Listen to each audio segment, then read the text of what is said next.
Sir, pinatawag niyo daw po ako. Hi, Miss Marie. Ano yung mga nababalitaan ko? Teka lang, natatawa ako. Eh, what do you think of me? I'm a joker?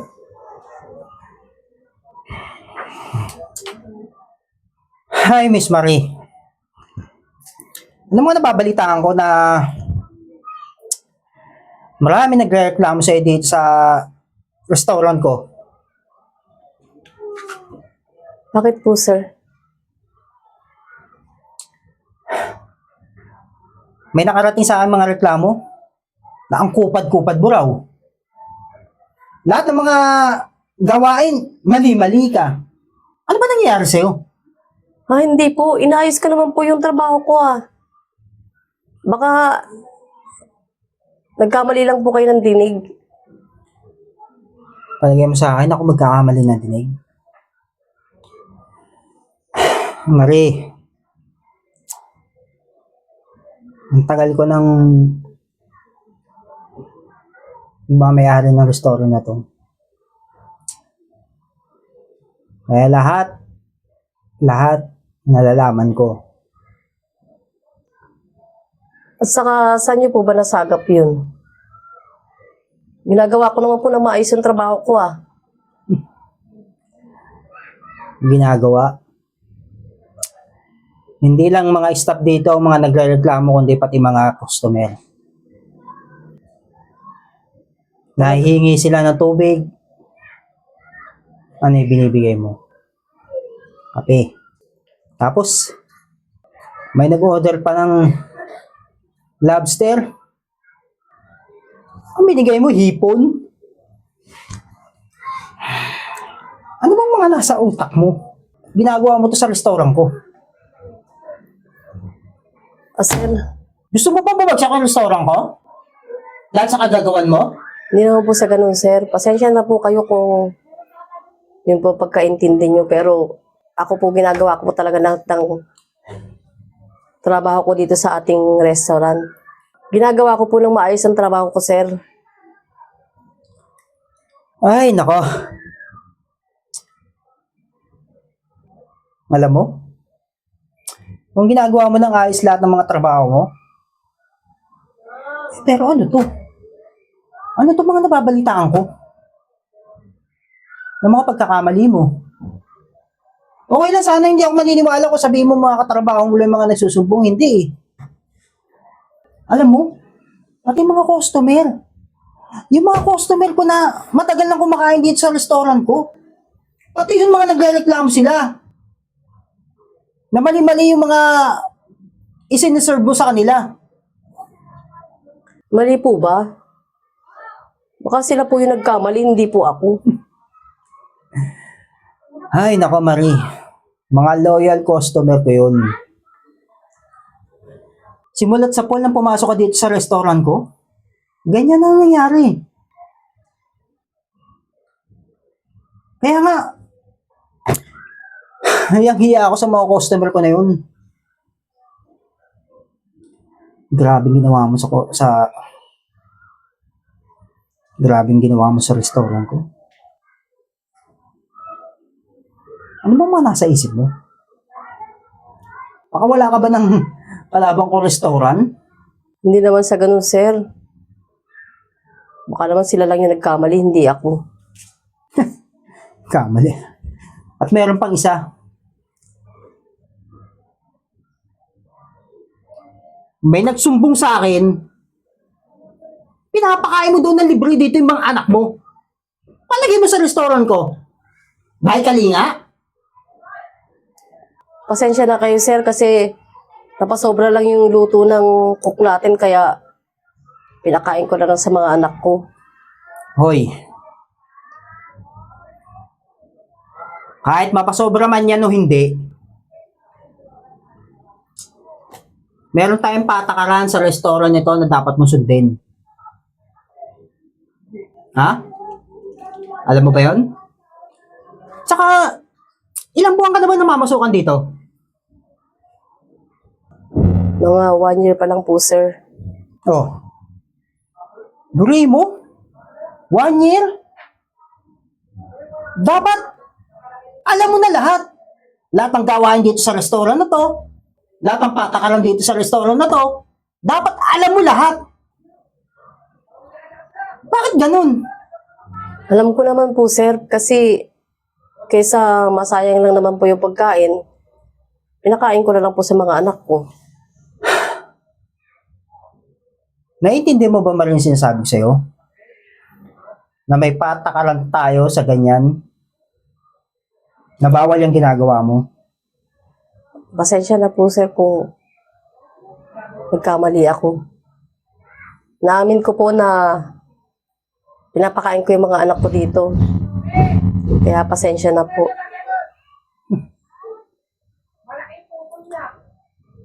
Ay, nako. Sige. Lumabas ka muna. Buhay mo lahat yung mga pinapagawa ko sa'yo at ayoko na magkakamali ka.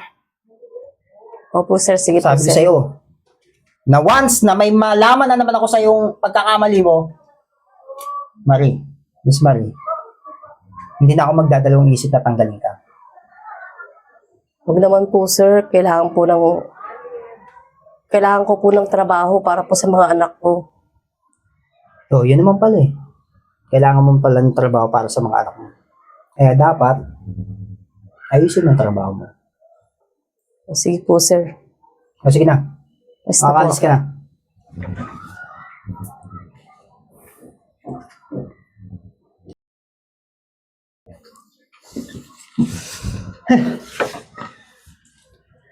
Hay, nako, Miss Marie. Alam mo ba yung huli natin pag-uusap? Na pag may narinig pa ako o may nagsumbong pa ulit sa akin na customer o kaya empleyado natin tungkol sa iyo sa mga pagkakamali mo, paaalisin na kita dito sa restaurant na to. Alam mo, ang sakit-sakit mo na sa ulo.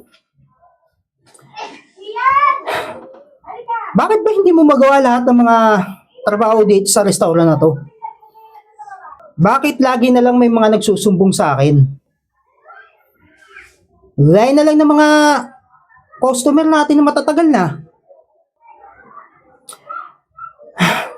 Yung kakain sila dito, lagi na lang sila nagrereklamo na mali-mali yung binibigay mo. Ay, naku, Miss Marie. Ano ba nangyayari sa'yo? Ay, ma'am, kayo po pala. Sorry, na-istorbo ba kita?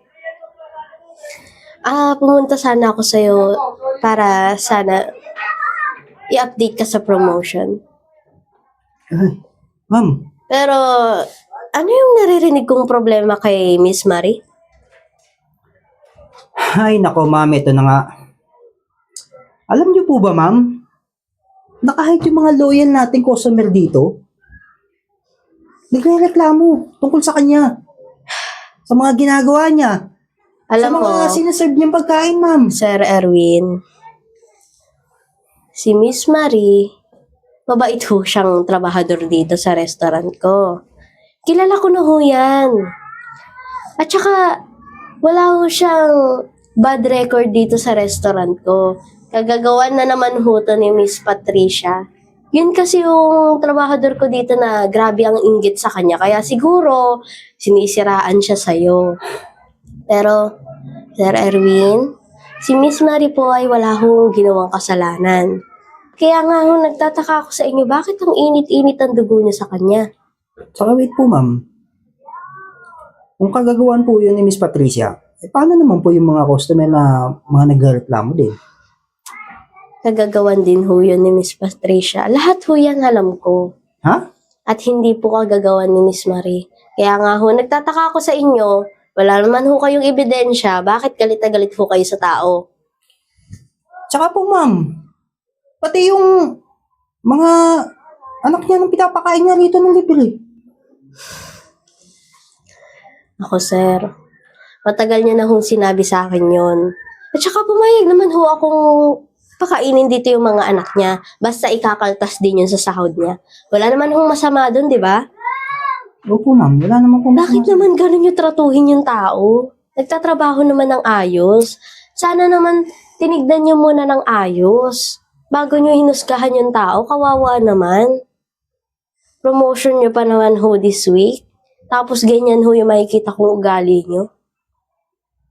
Ma'am, ginagawa ko naman po lahat ng tungkulin ko din sa Ang opisina. akin lang ho, sana ho, bago kayo manghusga, kinilatis niyo muna ng maayos yung tao. At saka ma'am, alam ko rin naman po na matagal na dito yung practice. Tsaka ma'am, alam ko naman po matagal na rito yung Patricia na yun. Akala ko, totoo lahat ng mga sinasabi niya sa akin. Nasasapawan ho kasi siya. Si Miss Marie po kasi masipag. Lahat ng customer na pabalik-balik dito siya ang gusto. Hindi niyo ho ba nababalitaan yon? Hindi nga po ma'am Ang nababalitaan ko lang po, lahat ng mga kamalian niya. Yan ang masama Yan ang mali mo. Pinapakinggan mo yung sinasabi ng ibang tao, hindi mo muna inaalam kung totoo ba o hindi. Walang yung Patricia na yun Gusto pa yata akong matanggal dito sa trabaho ko Ganito na lang. Ayusin mo yan, humingi ka ng tawad kay Miss Marie, and then, kapag napatawad ka naman niya, itutuloy natin yung promotion, pero pag hindi, ibibigay ko muna sa iba yung promotion. Okay? Oh ma'am, alam niyo naman po loyal ng trabaho ko dito. Loyal ang mga ginagawa ko. Yung mga- Alam ko, pero mali ho kasi yung ginawa nyo. Kaya ang akin lang, humingi ho kayo ng tawad dun sa tao, and then, kapag napatawad niya kayo, tuloy ang promotion. Pero pag hindi, tulad nga na sinabi ko, ibibigay ko sa iba. Tsaka ma'am, matanong ko lang pala, nasaan na po pala yung Patricia na yun? Sabi, nagkasakit daw.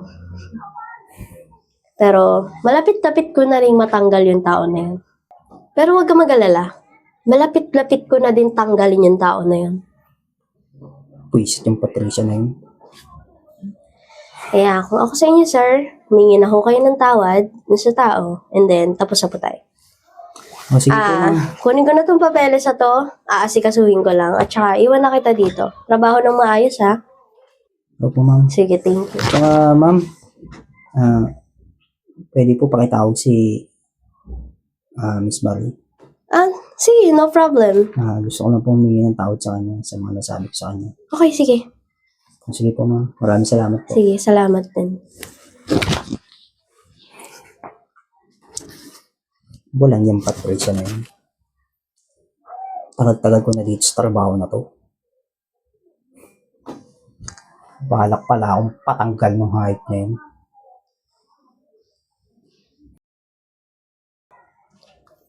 Sir, pinatawag niyo daw po ulit ako. Bakit po ba? Ano po bang problema? Kasi kung lalaitin niyo lang din po ulit ako, di aalis na lang po ako. Wait lang, Miss Marie. Alam mo, kaya kita pinapunta rito Dahil nakuusap ko na yung may-ari na restaurant na to at sinabi niya sa akin ng lahat. Kaya kita pinatawag dito ay upang humingi ng sorry sa mga nagawa ko. Bakit po? Ngayon napagtanto niyo na wala talaga akong kasalanan sa inyo, naniniwala kayo sa sabi-sabi. Alam mo, Miss Marie, sinabi na sa akin lahat, ma'am. Lahat-lahat. Nakagagawan lang pala ng Patricia na yun. Lahat ng mga sinasabi niya sa akin, lahat pala yun ay mali. Hindi pala totoo. Kaya kita pinatawag dito, yun nga. Hihingi sana ako ng sorry sa'yo. Sa mga nagawa ko sa'yo, sa mga pangmamalit ko sa'yo. Sana patawarin mo ako. Dahil, hindi ko naman kasi alam Sabi ko naman kasi sa inyo, sir Niniwala kayo kaagad sa sabi-sabi. Ginagawa ko po lahat ng trabaho ko. Sa katunayan nga, tapos na po ako ngayon Pauwi na po ako Kaya nga Grabing ginawa ng Patricia na yan. Hindi ko alam kung ba't niya nagawa yun. Pati ako. Gusto pala akong patanggal dito sa trabaho ko. Kaya naggawa-gawa ng kung ano-anong kwento tungkol sa'yo. Ako naman si tanga. Naniwala agad. Sabi ko naman sa inyo, sir, kulit niyo. Eh. Sabi ko sa inyo, ginagawa ko lahat ng trabaho ko dito. Ginagawa ko po ng maayos.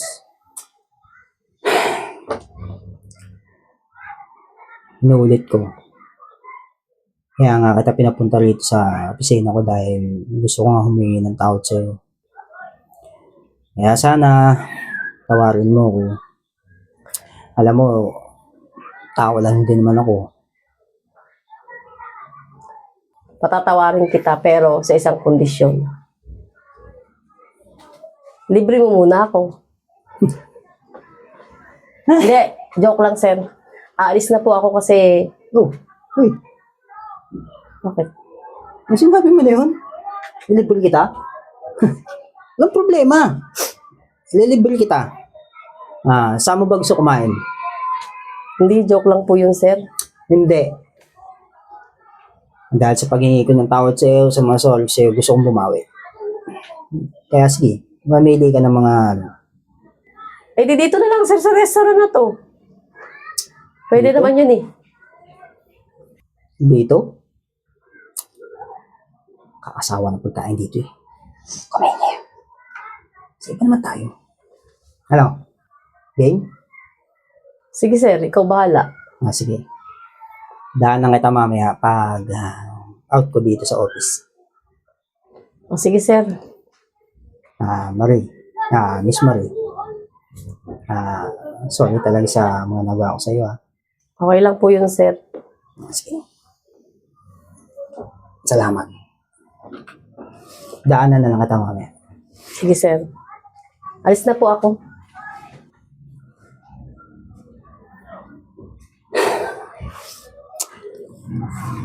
Sana naman makarating to kay ma'am.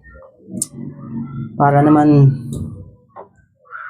mabot ko na yung promotion ko. Kaya hindi ko talaga makakalimutan yung Patricia na yan. May araw din siya sa akin.